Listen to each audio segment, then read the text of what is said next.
আমি গতকালই চট্টগ্রামে গিয়েছিলাম। সেখানে সিটি কর্পোরেশন, চট্টগ্রাম উন্নয়ন কর্তৃপক্ষ, পানি উন্নয়ন বোর্ড সহ সবাইকে নিয়ে গতকাল এবং আজকে দুপুর পর্যন্ত আমি চট্টগ্রাম ঘুরেছি। মাননীয় স্পিকার, বিষয়টি সম্পূর্ণ ভিত্তিহীন, বানোয়াট, কাল্পনিক এবং 24 সালের ছবি প্রচার করে একটি অপপ্রচার চালানো হয়েছিল। তবে আমি মাঝে মাঝে রাস্তার মধ্যে নেমেছি, সাধারণ মানুষের সাথে কথা বলেছি।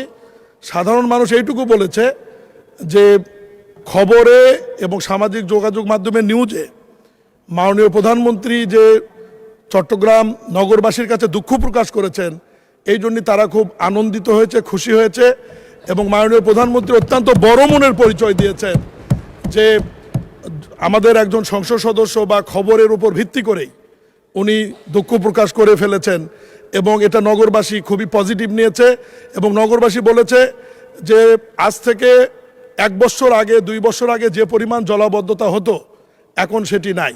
চট্টগ্রাম নগরীতে টোটাল 57টি খাল রয়েছে মাননীয় স্পিকার। এর মধ্যে 36টি খাল চট্টগ্রাম উন্নয়ন কর্তৃপক্ষের মাধ্যমে 12,000 কোটি টাকা ব্যয়ে ওখানে ইঞ্জিনিয়ারিং ব্রিগেড সেনাবাহিনীর তারা এটা বাস্তবায়ন করছে। এর মধ্যে 30টি খালের কাজ সম্পন্ন হয়েছে, 6টি খালের কাজ চলমান ছিল এবং এই যে 6টি খালের কাজ চলমান আছে, এই খালের কাজ করতে গিয়ে কিছু জায়গায় ব্যারিকেড বা বাঁধ নির্মাণ করা হয়েছিল। হঠাৎ অতিবৃষ্টির কারণে ওই বাঁধগুলির কারণে জলাবদ্ধতা তৈরি হয়েছিল এবং 220 মিলিমিটার বৃষ্টি হয়েছিল ওই দিন চট্টগ্রামে।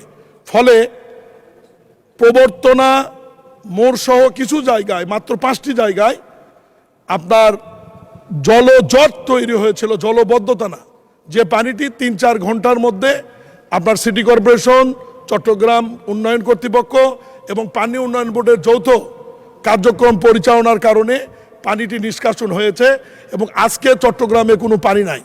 আমি সংক্ষেপে শুধু এইটুকু বলবো, মাননীয় প্রধানমন্ত্রী এবং আমার মাননীয় মন্ত্রীর নির্দেশে আমি আজকেই মেয়রের নেতৃত্বে সমন্বিত একটি কমিটি করে দিয়ে আসছি। এই কমিটি আগামীতে এ ধরনের কোনো ঘটনা ঘটলে তাৎক্ষণিক ব্যবস্থা নেবে এবং যে 6টি খালের কাজ চলমান ছিল ব্যারিকেড দিয়ে, সেই 6টি খালের কাজ আপাতত বন্ধ করে দিয়ে আগামী 5 দিনের মধ্যে সেনাবাহিনীর ওই সমস্ত ব্যারিকেড উঠিয়ে ফেলে পানির প্রবাহ সচল রাখার জন্য নির্দেশনা দেওয়া হয়েছে এবং আগামী বর্ষা মৌসুমে আমরা এইটুকু নিশ্চয়তা দিতে পারি যে বড় ধরনের কোনো মহান আল্লাহর দিক থেকে যদি বৃষ্টিপাত বা জলোচ্ছ্বাস না হয় তাহলে চট্টগ্রাম মহানগরীতে জলবদ্ধতা হওয়ার কোনো সম্ভাবনা থাকবে না মাননীয় স্পিকার।